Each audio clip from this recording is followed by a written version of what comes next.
it's your team. Can you talk a little bit about like what really gets you when you're playing them, and I don't know, do you just get extra fired up when you play? Yeah, I mean, it all starts on Monday with Coach Jay. He gets us fired up, and top 5 matchup in the shoe. So, do you need any more motivation than that? JT, you've been for 3 years now. Two defenses that have its shared struggles. So finally seeing this defense come to against Coach Knowles' vision for you guys to play like this. What does it feel like? It feels great. I mean, just trusting in the process and the plan and staying close to God, really. None of this is ever possible. Myself and the team, if God's not involved. God's the center of everything, and I believe that being patient is hard, but sticking together is especially hard, especially the ups and downs. But I think this defense, we have a lot to chip on short, especially from last year. A lot of people talked about that the offseason about what this defense was last year. We've now had 2 top performers against 2 top 10 teams. What did you feel like this was a statement game? Like, what do you feel like this says about this defense?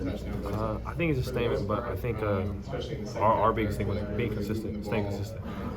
Not just showing up against big matchups, showing up in every game. And I think for us to do it, we hear a lot about what we were last year. There's barely any talk about what we are this year. And I think that's a lot of our motivation and wanting to continue to be a great defense for our team. In the second half, especially, but really the whole game, the offense struggled. As the second half wore on, it was clear that you guys were going to win this game. It was going to be because of you guys. How much pride, motivation, what's that word, description for how you guys kind of took that game? Happiness. Yeah, I mean, I think one thing that's different is we love those moments. We don't shy away. We kind of smile, and I think you guys seen it. There was a muff punt. They got the ball back, and we just forced 3. Now we got to come back. We came out there, and we live for these moments. Like Coach Knowles always tells every time, like, you want to be the team that has on your back, and you got to embrace that. Now that you get an opportunity. They said he's never heard the crowd louder than what were the emotions of that moment? My emotions? Before, it was just get off the rock. It was a big crucial down, and for us, all the boys came to me and said, hey, we need you. We need you to do something. We need you to make a play. I just, went out and did it. Even the first couple of weeks, we kind of talked about, well, where's the pass rush from these guys? It's not getting home as much as you all wanted. Was there any part? Explain to me what's different now. Was there anything that Coach Jay was holding back? Is he letting you guys go more now? How would you explain it? You just have to understand that a lot of people are going to play the Buckeyes differently. We just got to stay patient. People are going to drop back. People are going to stay 5 yards from the pot. Quarterback's going to snap the ball from shotgun and stay in there. So, sacks might not show, but the pressure shows. And before we started getting sacks today, we started moving him off his spot, creating more success for us for our back end, not letting him get his full reads in, and I think that shows.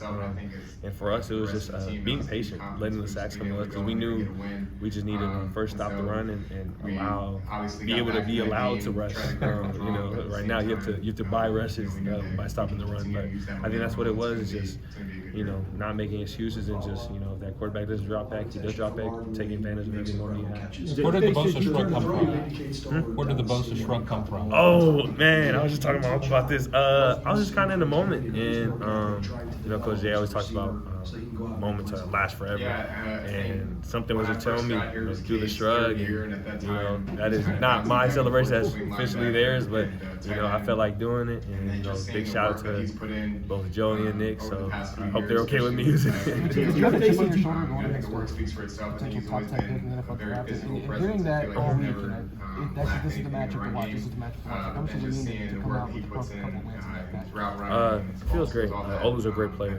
He has great feet, great hands, and it was going to be a battle, and it was. But just to come out with the win, it's a true blessing. Not too many people are granted and gifted with this opportunity to not only go play in the top 10 matchup game, but play against a top 10 across from you, and to have that match, I'm truly blessed to have it. Can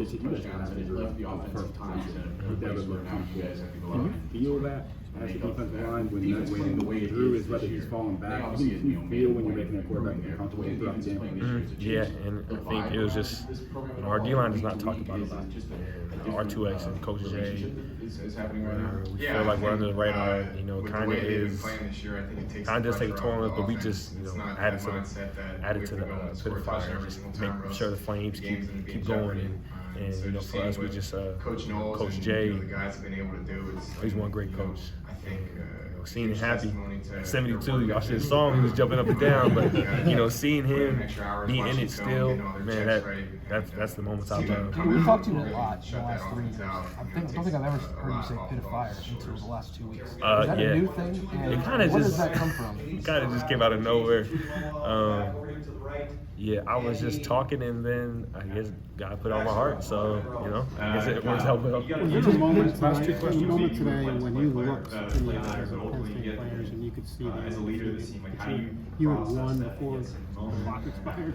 Not one bit. I mean, they're a team that goes to the end until the clock hits 0. So we knew no matter what, we're gonna go as hard as we can, 46 A to B, which is our motto.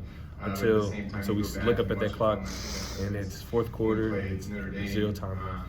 Coach Day says you turned it up a notch. Top 10 win. Once again, we talked about this a couple weeks ago. Remember, but you turned it up a notch in certain situations. We've taken steps in the right direction since that game. I think we've definitely gotten better. What comes over but at the same time, the sky's the limit for this Holy offense. Spirit. God just covers me with his blessings, and I just go out there and play free. And when I'm out there, there's times where you just have to be a ball player as well as help your brothers. Describe what these 2 wars y'all just had with Penn State the last 2 years. How would you describe being what's it like?